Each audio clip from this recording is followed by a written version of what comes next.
نادى هو الرحمن الرحيم هو الله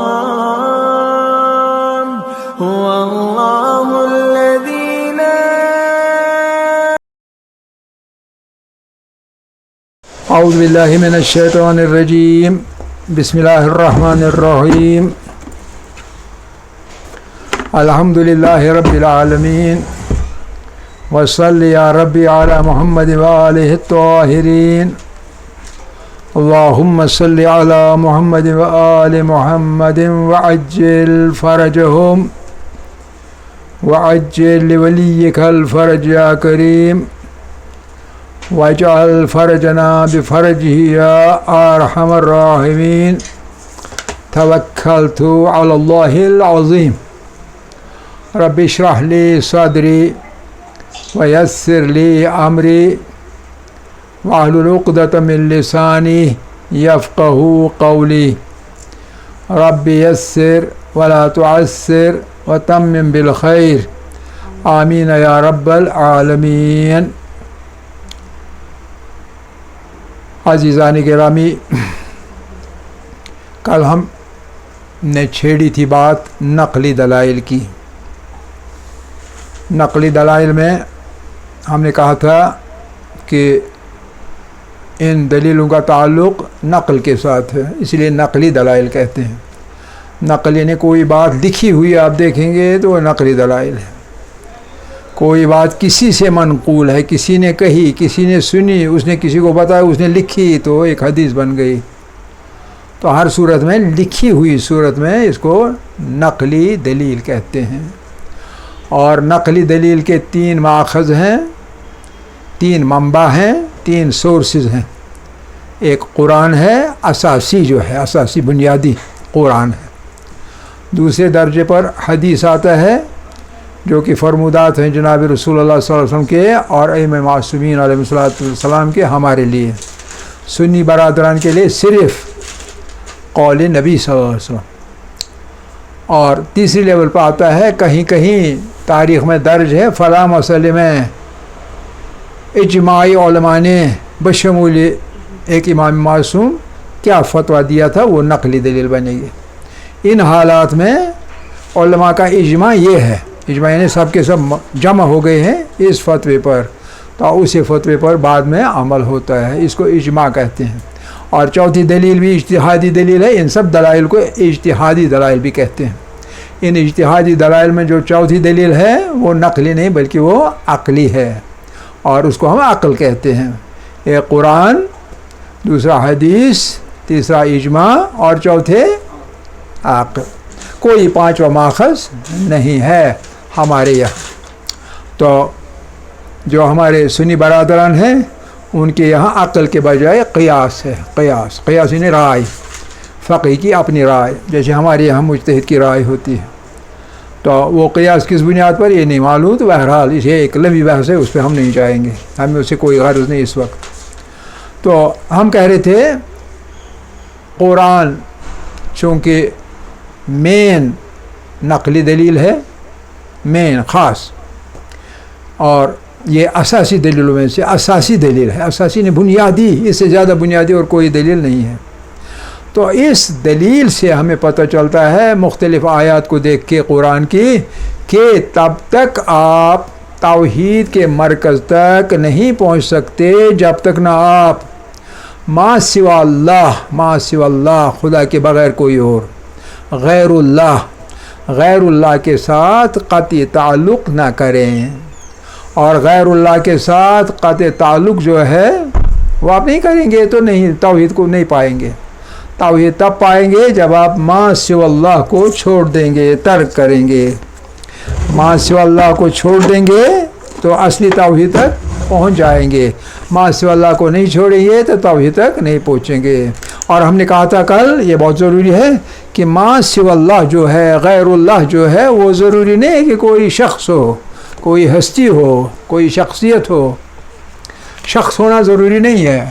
ما سوا اللہ ہم نے کہا تھا ما سوا اللہ اللہ کے بغیر کوئی اور، اس کو ہم خدائی صفات سے متصف کریں. جیسے ہم کہیں اور عیسی ابن مریم علیہ الصلوۃ والسلام وہ خدا کے بیٹے ہیں، تو وہ خدا کا جز بن گئے، تو وہ بھی ما سوی اللہ ہے. شخص بھی ما سوی اللہ ہو سکتا ہے اور غیر شخص بھی ما سوی اللہ ہو سکتے ہیں. ٹھیک ہے. ایک آئیڈیالوجی وہ آپ کی ما سوی اللہ بن سکتی ہے، یہ شخص بن سکتا ہے. شخص بھی کبھی جیسے حضرت عیسی ابن مریم، یا یہودیوں کے لیے عزیر ابن اللہ، عزیر بھی خدا کا بیٹا ہے. صحیح کہ نہیں؟ یا ہمارے مارکسی لوگ جو ہیں ان کے لیے مارکس شخص، اس میں مارکس بھی آئے گا. ٹھیک ہے کہ نہیں؟ مارکس بھی آئے گا. کوئی لیڈر بھی آتا ہے کبھی، کوئی لیڈر، سمجھ رہے کہ نہیں؟ کنگ، بادشاہ. ٹھیک ہے کہ نہیں؟ امیر فلاں اور اس کے بغیر چارہ نہیں، جو وہ کہے گا وہ کرنا ہے، چاہے وہ غیر اسلامی ہی کیوں نہ ہو. تو یہ ہے شخص. اس کے بعد کیا آ سکتا ہے؟ اس کے بعد آ سکتا ہے اولاد. کوئی باپ اپنی اولاد کو پتہ نہیں کیا سمجھتا ہے، اور اس کے ساتھ اتنی محبت ہوتی ہے اس کو جتنی محبت اللہ کے ساتھ ہونی چاہیے. سب سے بڑھ کر کس کے ساتھ محبت ہونی چاہیے؟ اللہ کے ساتھ. لیکن کبھی کوئی شخص اولاد کو ما سوی اللہ بناتا ہے اپنے لیے. کوئی علماء کو ما سوی اللہ بناتا ہے. علماء خاص کر ہمارے یہاں سے نا، ان کو ما سوی اللہ بناتے ہیں. اللہ اکبر. ان کا پاخانہ ہوگا تو ہم کھیتوں میں ڈالیں گے، برکت ہو جائے گی. واللہ اکبر. تو علماء. اور اس کے بعد اس میں کیا آئے گا؟ مال و دولت. مال اور دولت کو آپ کبھی پوری دنیا لٹائیں گے مال و دولت کے لیے، اقدار مال و دولت کے لٹائیں گے، سچ بھی بولیں گے جھوٹ بھی بولیں گے مال و دولت کے لیے. اتنی محبت ہوتی ہے مال و دولت کی. اور ہمارے یہاں کئی لوگ ایسے کرسی اور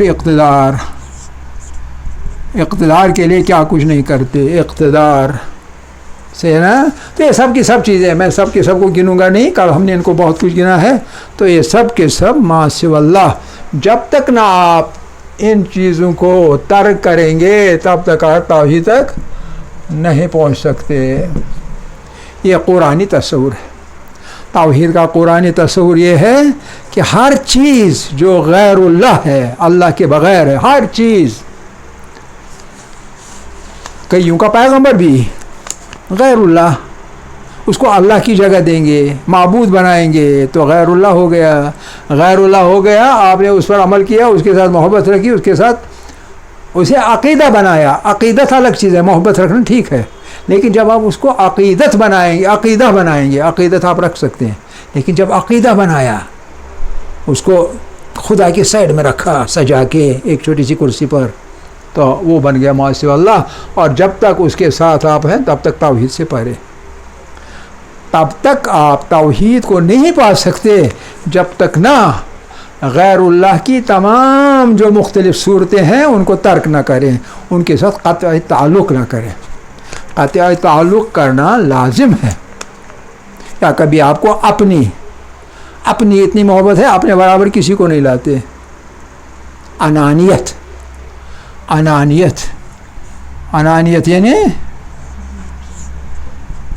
یعنی حب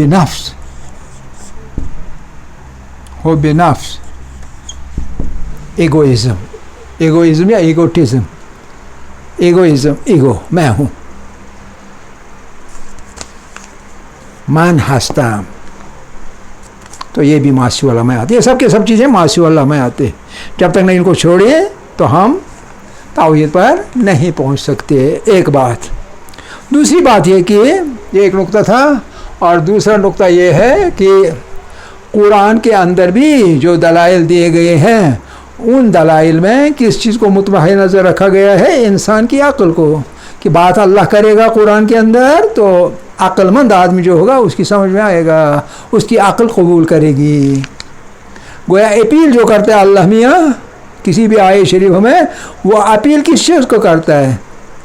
ایک انسان کو، خود ہی انسان کو نہیں بلکہ اس کی عقل کو اپیل کرتا ہے. اپیل کرنے کا مطلب یہ ہے کہ اسے مجبور کرتا ہے سوچنے پر عقلی طور پر. عقلائی طور پر، یعنی طبع سلیم اور عقل سلیم. عقل یا طبع یا فطرت، یہ سب چیزیں سلیم یعنی سالم، صحیح عقل. یہ نہیں کہ بھٹکی ہوئی عقل، نہیں، عقل جو صحیح سالم ہو، سلیم ہو، سالم ہو. اس عقل کو، اس طبع کو، اس فطرت کو، یہ سب کی سب چیزیں رحمانی چیزیں ہیں، یہ شیطانی چیزیں نہیں ہیں، رحمانی چیزیں. شیطان کا کام ہے جہل. میں آدم کو سجدہ نہیں کروں گا، یہ جہل ہے. کیوں نہیں کرے گا؟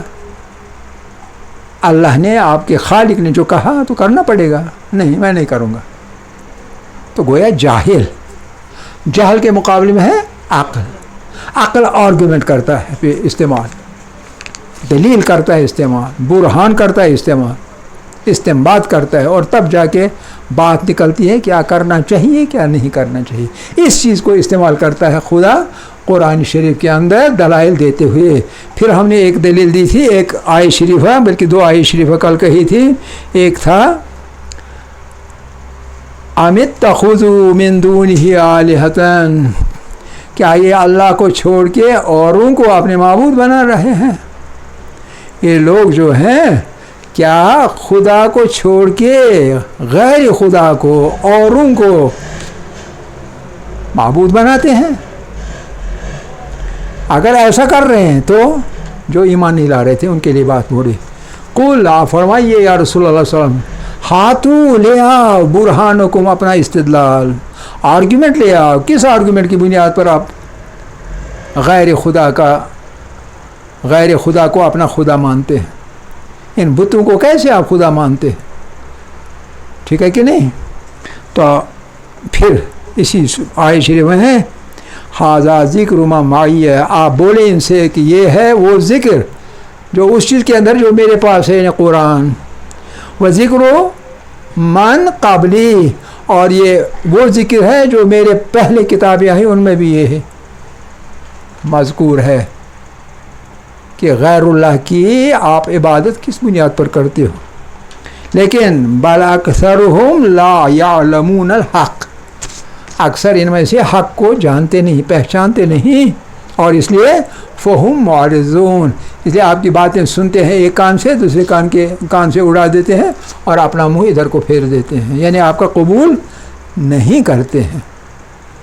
آپ سمجھ رہے ہیں کہ نہیں؟ گویا حق کو پہلے پہچاننا ہے. یعلمون، نہیں جانتے ہیں. گویا علم یہاں بھی عقل کے بعد دوسری چیز علم حاصل کرنا کائنات کے بارے میں عقلی بنیاد پر علم حاصل کرنا. ایک یہ کہ عقل بنیاد ہے، دوسرا یہ کہ علم بنیاد ہے. دونوں چیزیں لازم ہیں. یہ دونوں چیزیں لازم ہیں، تبھی جا کے بات سمجھ میں آئے گی، تبھی یا رسول اللہ صلی اللہ علیہ وسلم یہ آپ کی بات سمجھ لیں گے اور قبول کریں گے. جب یہ جانتے ہی نہیں تو یہ کیسے قبول کریں گے؟ آپ ان سے صرف یہ کہیے کہ دلیل لاؤ، اور ان کے پاس کوئی دلیل نہیں ہے، چونکہ جانتے نہیں ہیں اس لیے دلیل نہیں ہے. تو نہ جاننے کی وجہ سے آپ کی بات اس کان سے سنتے ہیں، اس کان سے اڑا دیتے ہیں. یہ تھی پہلی آیت، اور یہ تھی سورہ انبیاء کی 24ویں آیت. پھر ایک اور آیت تھی، قل یا رسول اللہ کیا اتعبدون، کیا یہ عبادت کرتے ہیں؟ ان سے کہیے کیا تم لوگ عبادت کرتے ہو من دون اللہ، اللہ کو چھوڑ کے اوروں کی. کن اوروں کی؟ ما لا یملکو، جن کی قدرت میں نہیں ہے، لکم آپ کے لیے، ضرا ولا نفع، نہ وہ آپ کو ضرر پہنچا سکتے ہیں نہ کوئی فائدہ پہنچا سکتے ہیں. ان کی قدرت میں ہی نہیں ہے آپ کو فائدہ پہنچائے یا ضرر پہنچائے. لات و منات و عزا ہیں، ان بتوں کی پرستش کرتے ہیں، لیکن ان سے کچھ مانگیں فائدے کے طور پر، کیا وہ ان کو دے سکتے ہیں؟ نہیں دے سکتے. ان کو کوئی نقصان پہنچے گا، ان کی بات نہیں کریں، کیا نقصان پہنچے گا؟ نہیں پہنچے گا. کبھی یہ کہتے ہیں ہم نے ایسا کیا اس وجہ سے نقصان ہوا، لیکن وہ حقیقت نہیں ہے. سمجھ رہے ہیں کہ نہیں؟ اس طرح سے کبھی ہمارے یہاں بھی کوئی کہتا ہے فلاں صاحب کا دل میں نے دکھایا اس لیے مجھے یہ مصیبت آ گئی. غیر عقلی بات. عقل یہ ہے ہی نہیں کسی کا دل دکھایا اور اس کی وجہ سے دل دکھانے کی وجہ سے اس نے مجھے ضرر پہنچائی. اللہ پہنچا سکتا ہے. کسی کا دل دکھانے سے اللہ غضب میں آتا ہے، یہ ہو سکتا ہے، لیکن یہ کہ وہ مجھے ضرر پہنچائے ایسا نہیں ہو سکتا. آپ سمجھ گئے؟ تو یہ ہے اس آیت کے کا مطلب. یہ کون سی عقل ہے کہ کوئی ہے نہ ضرر پہنچا سکتا ہے؟ بت ہے، عالم ہے، اولاد ہے، مال و دولت ہے، اقتدار ہے، نہ یہ آپ کا نقصان کر سکتے ہیں نہ نفع پہنچا سکتے ہیں. اور اس لیے پھر بھی اس بات کے باوجود بھی آپ ان کی عبادت کرتے رہتے ہیں. تو یہ عقلی دلیل بتائی گئی ہے.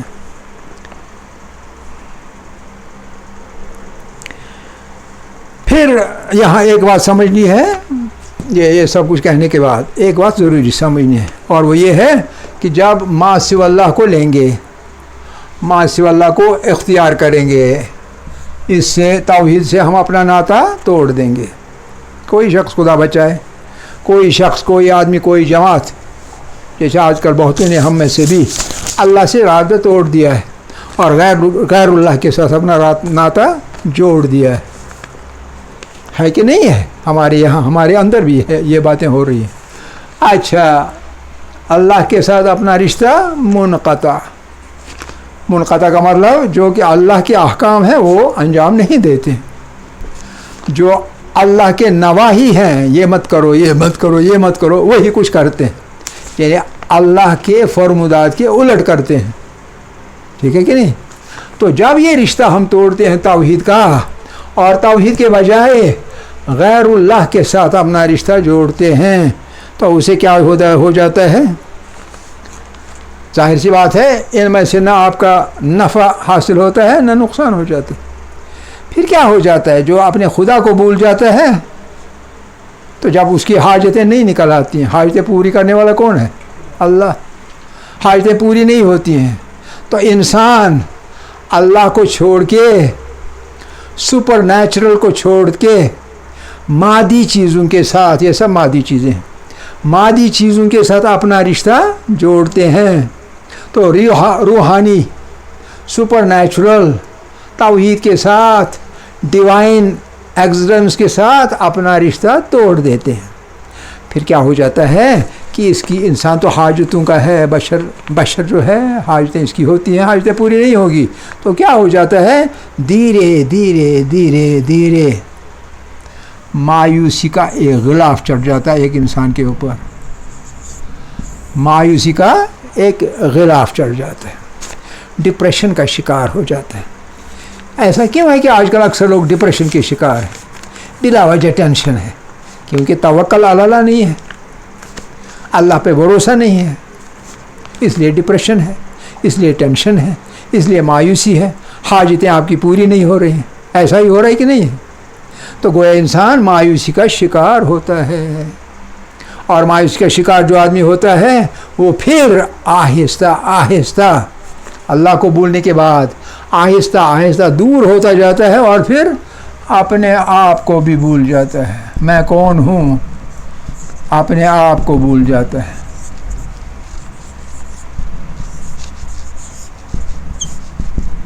اپنے آپ کو بھول جانے کا مطلب کیا ہے؟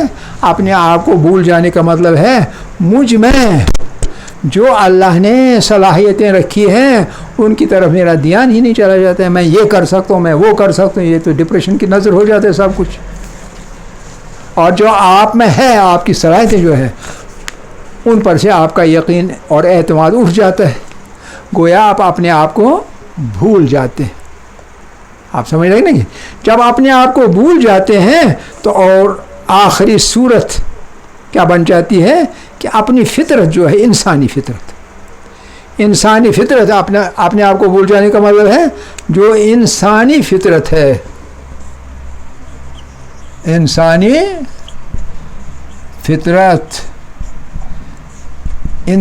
فطرت کے ساتھ آپ رشتہ توڑ دیتے ہیں. پھر آپ انسان نہیں رہتے بلکہ وہ منزل ایک حیوان بن جاتے ہیں. پھر آپ میں انسانیت کی کوئی چیز باقی نہیں رہتی، نہ کسی کے ساتھ محبت، نہ کسی کی بھلائی کا خیال، نہ کسی کی اچھائی کا خیال، نہ کسی کے لیے کوئی اچھے کام کرنا، نہ یہ نہ وہ. آپ ایک کوکون بن جاتے اپنے ارد گرد، جیسے ریشم کا کیڑا اپنے ارد گرد ایک کوکون ویو کرتا ہے، وہ کرتا ہے نا وہ گول والی چیز، اس میں اپنے آپ کو ویو کرتا ہے، منہ سے رال ڈالتے ڈالتے اپنے ارد گرد ایک خول تیار کرتا ہے. خول جب تیار کرتا ہے پھر اس میں اسی کے اندر گٹھ کے اسی طرح مر جاتا ہے جس طرح کہ وہ ریشم کا کیڑا مر جاتا ہے. مر جانے کا مطلب کیا ہے؟ مر جانے کا مطلب ہے اس کی خود ہی مر جاتی ہے، پھر وہ ایک زندہ لاش رہ جاتا ہے. ایسا انسان آخر پر ایک زندہ لاش ہو کے رہ جاتا ہے. اب دیکھیے کتنا نقصان کرتا ہے آدمی اپنا جب یہ توحید کے ساتھ اپنا رشتہ توڑ دیتا ہے. اس کے ساتھ رشتہ توڑنے سے کیا تھا؟ یہ انسان تھا. انسان مطلب کا کیا ہے؟ مسجود تھا. مسجود کس کا تھا؟ کہ ملائکہ تک اس کا سجدہ کرتے تھے. امام احمد باقر علیہ السلام کو فرمانا ہے کہ جو مومن ہے اس کے خدمت گزار ملائکہ ہے. جو انسان ہے، انسان کے خدمت کرنے والے ملائکہ ہوتے ہیں. جیسے ایک حدیث میں ہے کہ جو شخص علم حاصل کرتا ہے، علم حاصل جیسے آپ اس وقت کر رہے ہیں، فرشتے آتے ہیں اور اپنے جو پنکھ ہے نا وہ بچھاتے ہیں فرش کے طور پر اس طالب علم کے نیچے.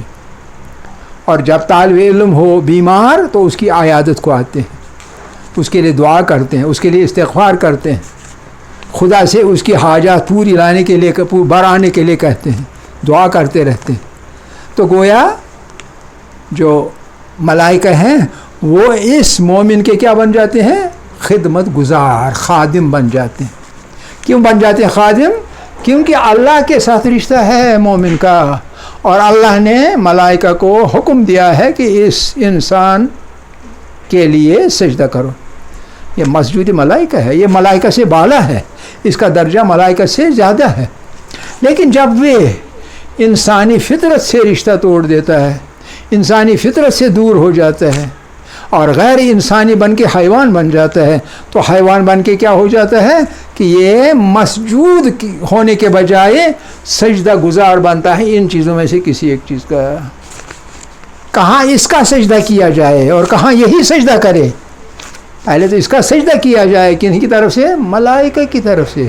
اور کہاں اب توحید کے ساتھ اپنا رشتہ توڑنے کی وجہ سے اب یہ ان میں سے کسی نہ کسی چیز کا سجدہ گزار بن جاتے ہیں، یعنی انہی کو سجدہ کرتے ہیں. کوئی حب نفس کا سجدہ کر رہا ہے، میں ہوں. کوئی اقتدار کا سجدہ کرتا ہے کہ میری کرسی نہیں چلی جانی چاہیے. کوئی مال دولت کی پوجا کرتا ہے. کوئی علماء کو اپنا خدا مانتا ہے. کوئی اولاد کو، سب کچھ اولاد کے لیے کرتے ہیں، حق اور ناحق. حالانکہ قبر میں ان کو اپنا جواب دینا ہے اس حق و ناحق کے لیے، لیکن اولاد کے لیے سب کچھ کرتے ہیں جو کہ جائز نہیں ہے، کیونکہ یہ بھی ما سوی اللہ کی پرستش ہے. اور اسی طرح کسی شخص کی، کسی آئیڈیالوجی کی. آپ ایسا کیوں نہیں کریں گے؟ میں کمیونسٹ ہوں. آپ یوں کیوں نہیں کرتے ہیں؟ میں ایتھسٹ ہوں. یہ خدا کہاں؟ کیسا حساب؟ کیسی قیامت؟ ایتھیزم یعنی آئیڈیالوجیز بھی کبھی آپ کے معبود بن جاتے ہیں. تو یہ نتیجہ نکلتا ہے ما سوی اللہ کا بن کے خدا کو چھوڑنے کا، کہ آخر پر یہ مسجود ہونے کے بجائے سجدہ گزار بنتا ہے. اور سجدہ گزار بن کے اس کا کوئی فائدہ نہیں نکلتا ہے، بلکہ یہ ٹینشن اور ڈپریشن کا شکار ہوتا ہے. اور کئی صورتوں میں، ایکسٹریم لیولز پر کئی صورتوں میں پھر یہ خودکشی کرنے پر آمادہ ہوتا ہے، کیونکہ کوئی راستہ نہیں دیکھا، ہر طرف اندھیرا دیکھتا ہے، ہر طرف اندھیرا. اب کیا کروں؟ کوئی چارہ نہیں، مجھ سے برداشت نہیں ہو سکتا، اس لیے اس زندگی کا خاتمہ ہی کرو. خودکشی کرتا ہے. جو جان اللہ نے دی تھی امانت کے طور پر، اس امانت پہ بھی خیانت کرتا ہے، اوروں کی نہیں اپنی جان لے لیتا ہے. کتنا خطرناک ہے کہ انسان توحید کے ساتھ رشتہ توڑ کے ما سوی اللہ کے ساتھ رشتہ جوڑ دے. یہ اسی کا نتیجہ ہوتا ہے. آپ سمجھ گئے میری بات؟ آخر دعوانا ان الحمد للہ رب العالمین.